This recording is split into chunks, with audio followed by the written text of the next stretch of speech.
There are people walking around in your life right now who have done something to you that you will never fully recover from. And someone told you to forgive them. Someone told you that forgive them. Someone told you that forgiveness is strength. That letting go is healing. That moving on is what mature people do. Carl Jung would look you in the eye and tell you something completely different. He would tell you that there are acts so deeply wounding, so fundamentally violating, that forgiving them without confronting them first doesn't make you evolved. It makes you a fool, and it leaves the door wide open for it to happen again. This is not a video about hate. This is not a video about revenge.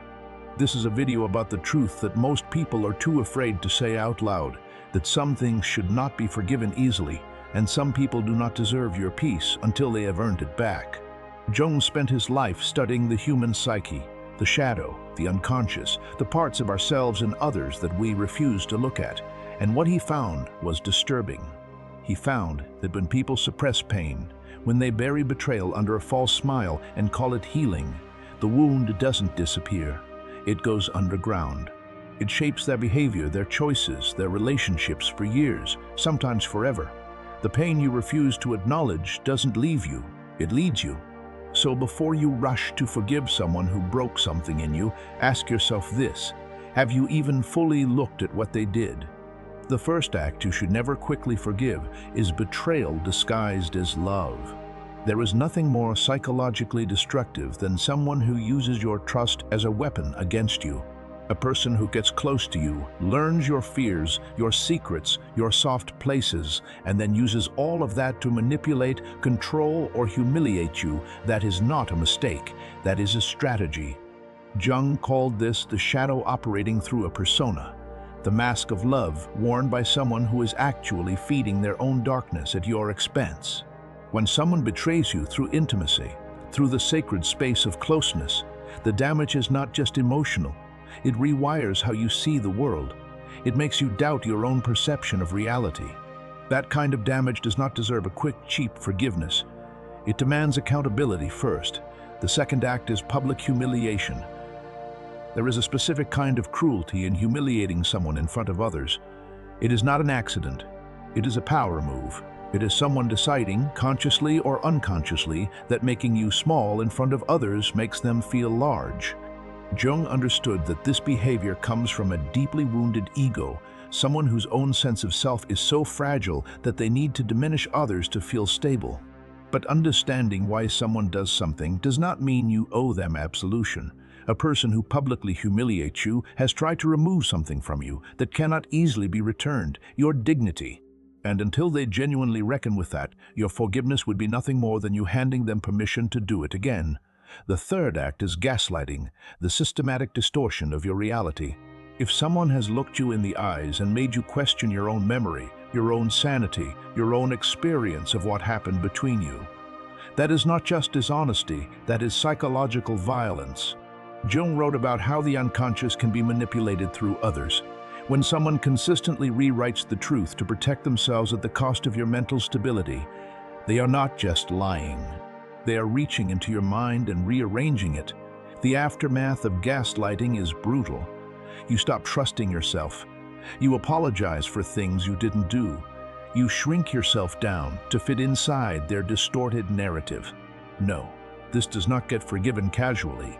This gets faced, named, and confronted with absolute clarity. The fourth act is the betrayal of a child's trust.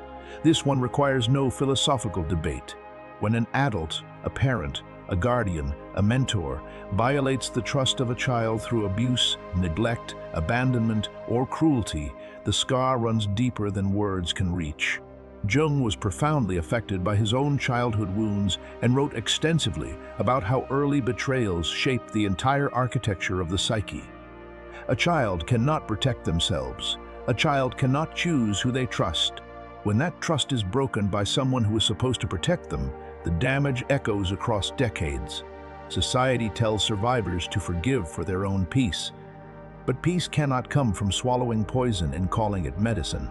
Healing comes from truth, from grief, from rage, from working through every layer of what was done, not from manufacturing a forgiveness that the wound isn't ready to hold. The fifth act is deliberate sabotage. When someone you trusted actively works to destroy something you built, your career, your relationship, your reputation, your confidence, that is not jealousy. Jealousy is a feeling.